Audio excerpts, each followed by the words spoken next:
Do you work in front of a computer for most of your day, either in an office or at your home? Computer users have shockingly high levels of pain, anywhere from 50 to 65%. This pain can not only be uncomfortable when you're working, but it can affect your quality of life as well. Don't forget, pain is your body's way of telling you that something's wrong. It is not normal to have pain, and paying attention and listening to our body when it's talking to us is crucial. The pain that office workers feel is attributed to working long hours without taking a break, using an incorrect chair or having it adjusted incorrectly, having the neck flexed forward, like looking down at your laptop, or having the monitor incorrectly adjusted. Our bodies are meant to move, not sit in front of a screen all day. When we're in a fixed position, especially a position that is not in good alignment, something called creep happens. No, not that kind of creep. This is when the ligaments and the fascia lengthen to hold you in that unnatural position, and this can cause pain and stiffness over time. And this creep could lead to injury in the future. Just because you work in front of a computer doesn't mean you have to be uncomfortable all day.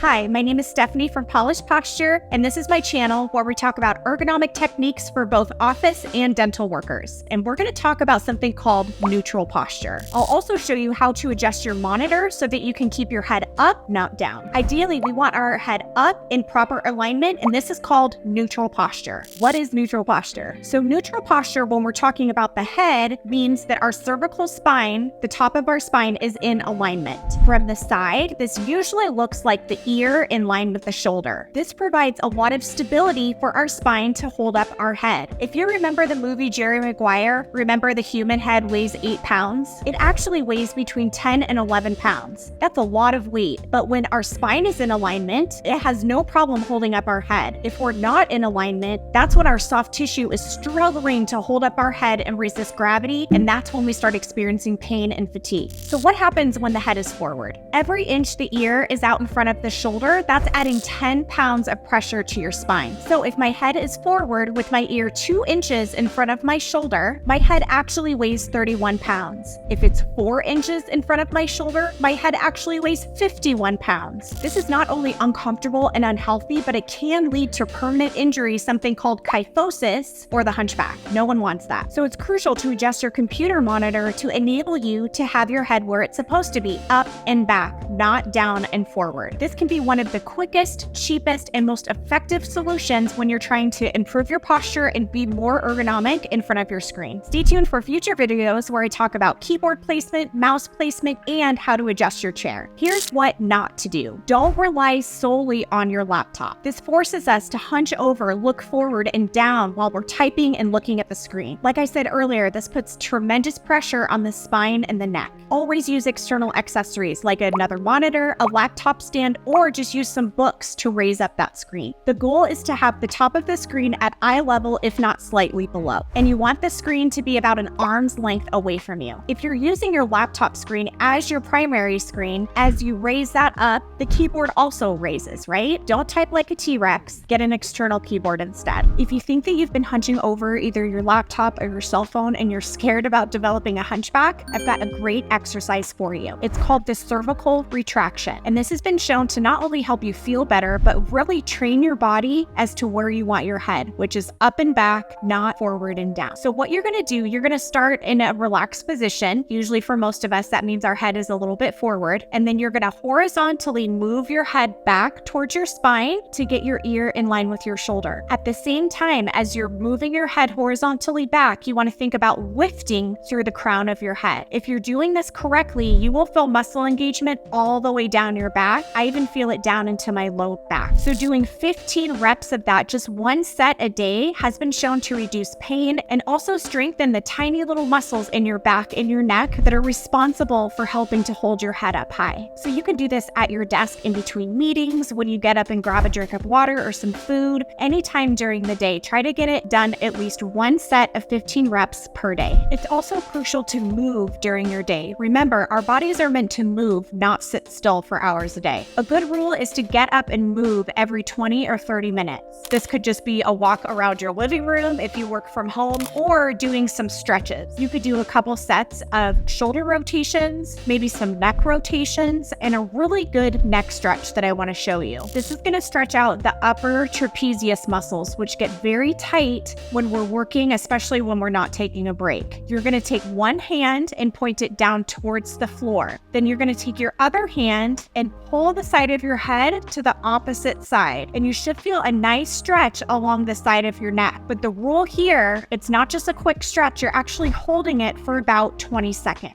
So you'll hold it for 20 seconds on one side and then switch and do the other side. Another tip, hydrate. Our body is mostly water, so we need to replenish it, especially when we're working these long days. Aim for about 16 cups if you're a man and about 12 if you're a woman. Just keep your water bottle at your desk so that you remember to take sips. There are so many tips that I want to share with you to help you set up your workstation to be more ergonomic. Be sure to hit subscribe and stay tuned for future videos.